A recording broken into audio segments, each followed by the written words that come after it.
the two men crossed illegally into the U.S. earlier this year. So they had been at the apartment complex for what, like a month? So these freaking devils did all this stuff only if she would have missed them by 10, 15 minutes, if she would have already had got what she wanted and was out the store and they were going in and she was already out or halfway home, or they would have stayed wherever they was there drinking for another 20 or 15 minutes, only those couple minutes.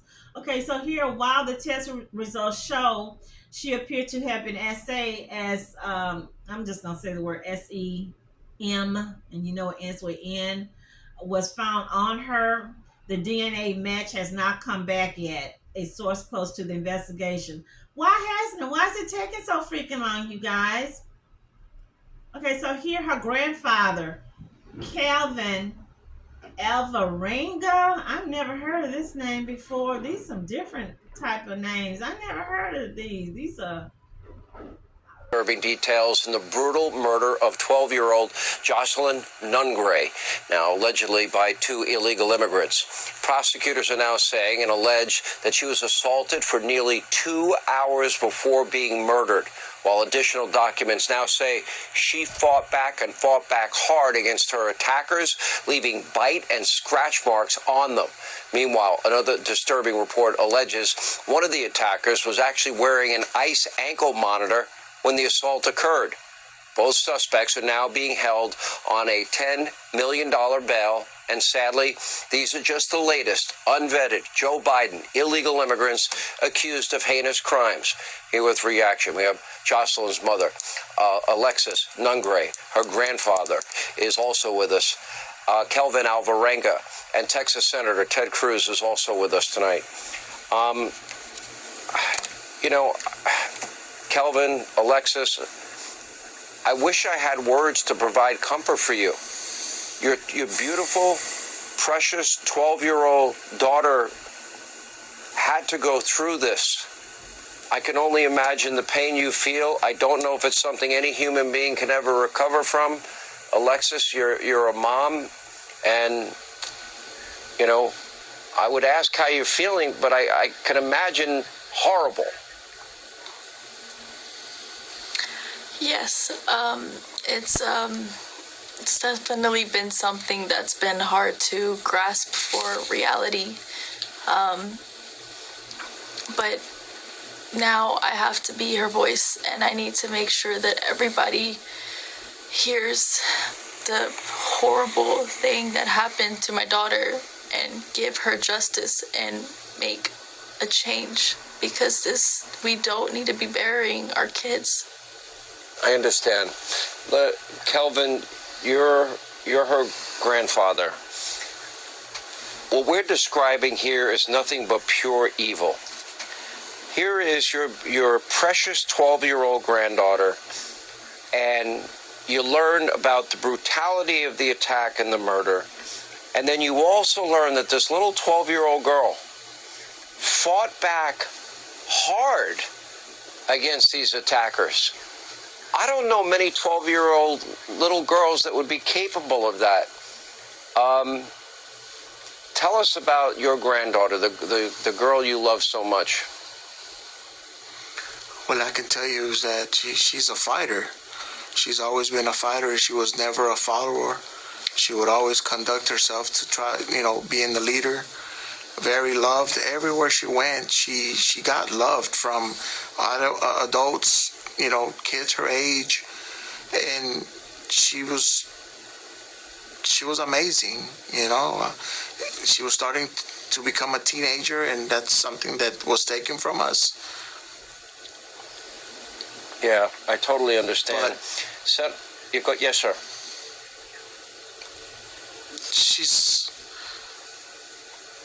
This shouldn't have happened. This shouldn't have happened to her or any child. There's no words that I can tell you how I and my family is feeling. I mean, it's very devastating. Senator Cruz, let me bring you on. Last night, I went back in time, and I went back to Trump Tower the day that Donald Trump announced he was getting into politics.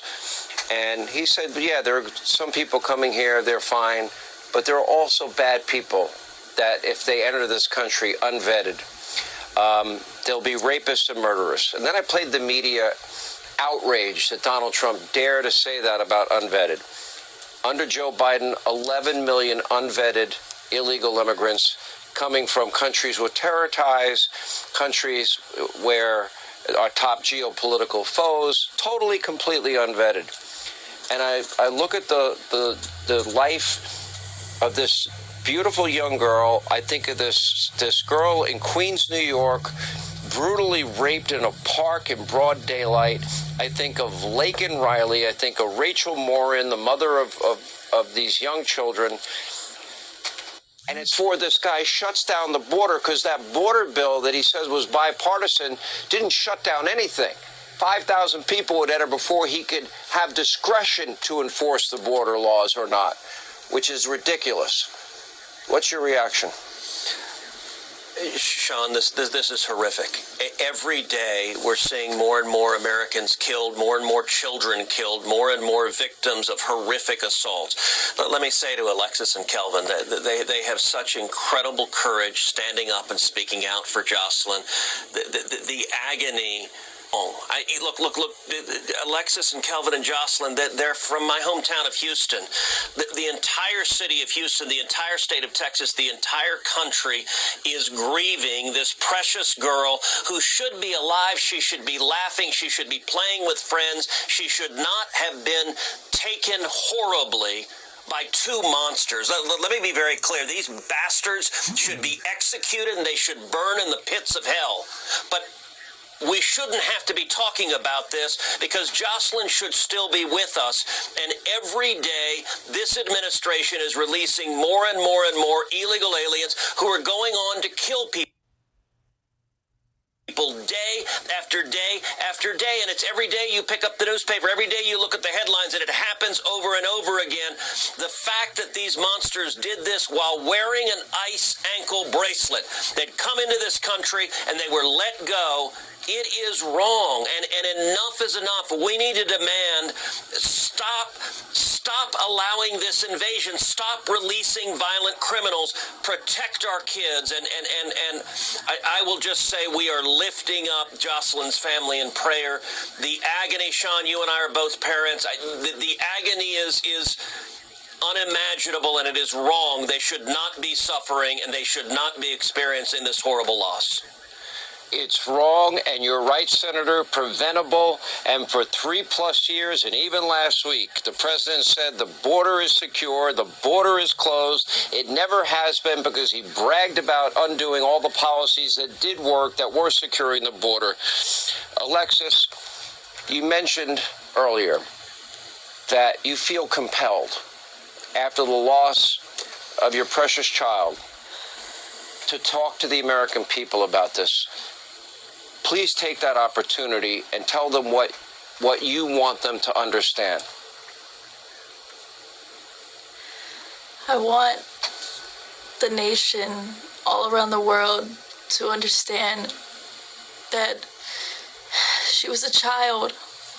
She was my child. She was my firstborn. She was a preteen that was slowly becoming this beautiful young lady, and she was going so far. She had admiration of dreams and aspiring goals that she wanted to do in life. She was going to make it. She was going to do things. And these men, these illegal men, took that opportunity from my daughter, from our family, of watching her become this amazing person. So now, with her voice being ripped away from her, I am going to be her voice and stand strong and try to make a difference in this world, because this has got to stop. We have to stop burying our kids. This is not right. We have to have more reinforcement when it comes to letting people in. This is not okay. It's not okay. Very well said. Calvin, I'll ask you the same question. What do you want America to know when you think of all of the pain that your family is enduring right now and will probably for the rest of your lives? What do you say to the people in this country? Because this is happening an awful lot lately. Well, most importantly, I would like the people that can make changes to our laws to just sit back, reflect. And I don't know if we can transmit the pain that we're having through cameras, but just sit back and reflect and think of all these little angels that shouldn't have been taken away. Yeah. And they have for the reason that for the reason that we're not doing what we need to do. You know, screening these people. Like I've said before, you're not going to tell me that with an ankle monitor and you're good to go. These people, you don't wake up one day and decide that you're going to commit this horrific crime. This is people that have come used to doing this type of things. Daddy, the grandpa, I don't know. I haven't seen the father. Okay. I know the mom said she was a teenage mom. She got pregnant for her at 17 or 16. So maybe the father's not involved. Okay, so grandpa's saying he looked young too. He looked like he could have been the dad. He don't even look like he must have been a young father himself too. He says, I want them not to just use my granddaughter as a political base, but to know her name is Jocelyn Nungaray. Everanga told Fox, we just want to make a difference for Jossie. We don't want Jossie's memory or name to be easily forgotten. Okay, so here they saying, I'd rather for them to remember this in general population. Life without parole. That way they can remember every night when they go to bed the horrific deal they did to our family. Her family said they are grateful for the support they have received from city and state leaders and former President Trump. Yeah, I got a mouthful to say. These freaking devils don't care. These are demonic demon trash from the pits of hell. They have no conscience. You think these guys, we've already seen on the news, on the YouTubes and stuff, these dudes are getting drugs, they're getting liquor, they're getting jiggy with it with the female jailers. They're watching TV, they lifting weights, they got fan clubs, they got a fan base, they got women writing them. They need the death penalty. They really need to be sent to the Taliban and let them deal with them, or to Indonesia where they really take care of them. But yeah, they're not gonna sit up there crying and boo boo bye and ha ha ha. You know. So much for joining us tonight. I'm Daniela Guzman. And I'm Keith Garvin. We have live team coverage tonight. We want to begin with KPRC2's Bryce Newberry live on Houston's North Side, where family and friends gathered to honor Jocelyn. Bryce? Keith and Daniela, people from all parts of this community filled the showroom floor here. Friends, family, community leaders, and a lot of law enforcement all showing up to pay their respects to 12-year-old Jocelyn Nungaray. And people wrote messages to the family on a poster that the family will be able to keep. They also joined in prayer to lift them up. Mattress Mac has been helping the family get through this incredibly difficult time, covering expenses for Jocelyn's funeral today, and then opening up the store here for the community to gather and honor her. Several of Jocelyn's classmates showed up. You can only imagine how they are handling this tragedy, but they tell me they're leaning on each other and they want to make sure everyone remembers their friend. She was a very, very good friend. I mean, she was always there for whatever you need. I would see her in the hallway. She would always be smiling, and she loved, to be. She was very, very kind. She was help her. It's very sad to lose her. I mean, she was a very good friend. And Mayor John Whitmire spoke at this celebration of life. He says that there is unity in Houston tonight, that everyone will have Jocelyn's tragedy remaining on their minds. My colleague Corley Peel was at the funeral earlier this afternoon. She's live tonight at the cemetery with the rest of our team coverage. Corley. Bryce, Jocelyn has captured the hearts of so many people, and her loved ones not only had a chance to say goodbye today, but they had a chance to share their favorite memories of the 12-year-old girl. A white horse carries Jocelyn Nungaray's casket to her gravesite. It's where her family and loved ones said their final goodbyes. She was a beautiful soul. Hundreds of people filled the funeral home as family and friends shared their favorite memories of Jocelyn. One of my favorite memories is she loved to bake. And she'd get in the kitchen with us and we'd make the biggest messes. But she'd always eat what she cooked. Maybe it was only one bite. I will always remember her big, beautiful smile and beautiful, bright eyes. And she had such beautiful curly locks. Jocelyn's classmate says she will miss walking to band class together. She's really funny, pretty. She's really friendly. What are you going to miss the most about her? Her smile and her kindness. Why is it so important for you to be here? Because she was like a sister to me. She's like my little sister. Doves fly into the sky, leaving behind Jocelyn's lasting memory. And over the past week, I've had the opportunity to get to know Jocelyn's family, and they told me that she loves animals and she would help any stray in the world if she could. She would take all of them home if she had the chance. She also loved music. They say their next step now is justice. Reporting live.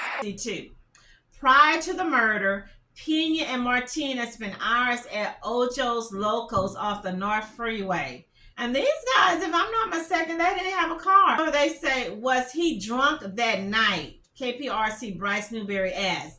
I have nothing, one way or the other, to know whether any alcohol that was served at that location has anything to do with this case or anything to do with my client, Whirlinger said. This is the lawyer. Shouldn't even been given a bond, period.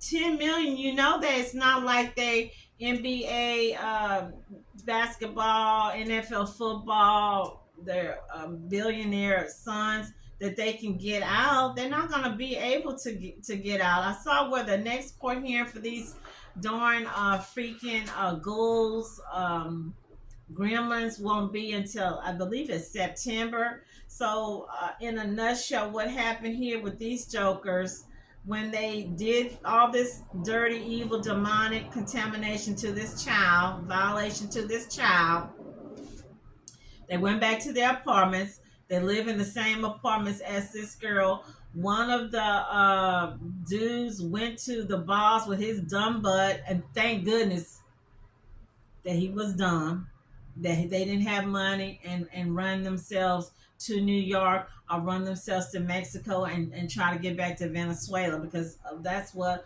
a lot of these criminals, undocumented, illegal alien dudes, rapists, sexual perverts do. They get in trouble and they run back, they lay low, and they come back, or they change their name or use somebody's name.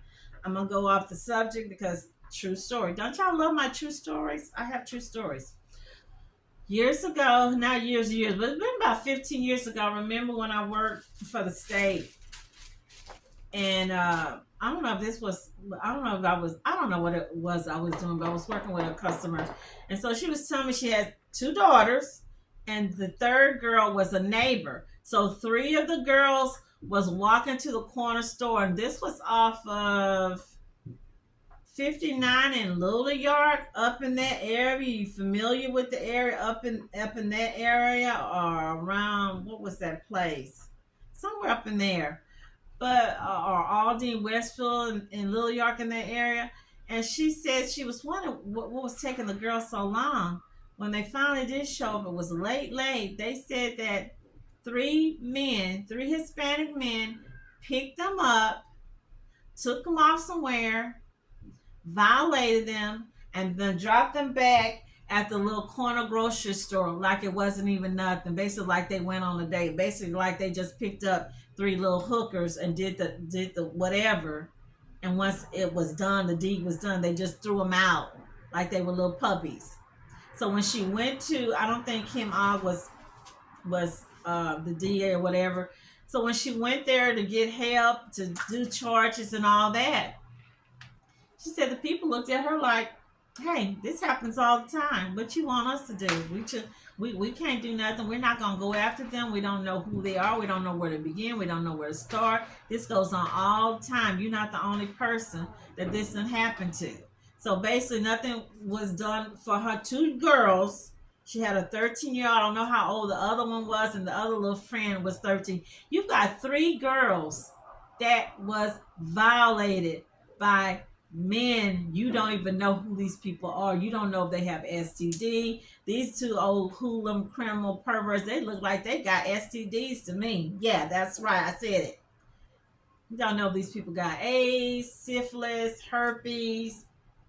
Don't know if your daughter is gonna ever recover, not only physically but mentally. They're gonna need therapy. So nothing was done. I think they opened up a case where she got some kind of restitution. I don't know how she was able to get that. They didn't know who the guys was, but yeah, the people said this goes on all the time. One of our friends that work at I want to say adult probation, she's a supervisor. She says that she has this, she sees these guys all the time, undocumented, illegal aliens. A lot of them work in these apartment complexes, these townhomes and maintenance. She said you don't know who they are at fault. Everybody's at fault really, because we should know who's who. And the apartment, somebody was trying to blame the apartment. You can't blame the apartment for so much, but at the end of the day, these apartments don't care. They just want the money. They don't care if it's 5 people in an apartment that's supposed to be 3. They don't care if it's 20 people. They just want the money. They don't give a care about who is there. They don't care. They just want the money. So back to these guys. So one of them went to the boss who happened to live with them. So you've got 4 men living in an apartment. So the boss, I guess he must have told him no, he didn't have any money. And then one of the guys who live in the apartment, he said that he was watching the news and he saw the story and he was texting his cousin in Laredo, and the cousin told him or called the police, and then someone went downstairs and met up with the police. So this is how it happened. Then the boss man goes to his woman house and talks to her, and she tells him. So you got 2 different dudes separately went to the police to tell on these monster pervert trash. That's how these guys was caught, and thank goodness that they were, as they say, stupid criminals. Because if they had any money, they could have just left town. They could have went to Mexico. They could have went to New York. Nobody would have known anything. 2 men, 26-year-old, taking orders from a 21-year-old. The 21-year-old, remembers, got a 2-year-old and a 5-year-old child back home in Venezuela. Now, I thought if you're the older person, you're supposed to be setting up positive example. 26-year-old, hey, he could have told this guy, I want to make sure I got him right. 26-year-old is Franklin Ramos. He should have said, hey, Johan or Jose, I don't mess with kids. Get off this child. Leave this child alone. No, not 1 minute did this man wrestle the other guy and tell this child, run. Not 1 minute did he fight him. Not 1 minute did he help. So I think both of these guys, when they finally do the test or do whatever that DNA, I believe both of these guys, unfortunately, because 2 hours, you kept a little girl hostage. My next thing, one of my family members said, well, did he have a gun? Did he have a knife? How did they lure this little girl? How is it somebody that don't have a gun or knife lure somebody up under the bridge? How is that possible? Y'all, I'm just keeping real. I don't know. I don't know what they told this little girl, what they told Jocelyn, why Jocelyn didn't run, didn't, as that scary movie Get Out. Why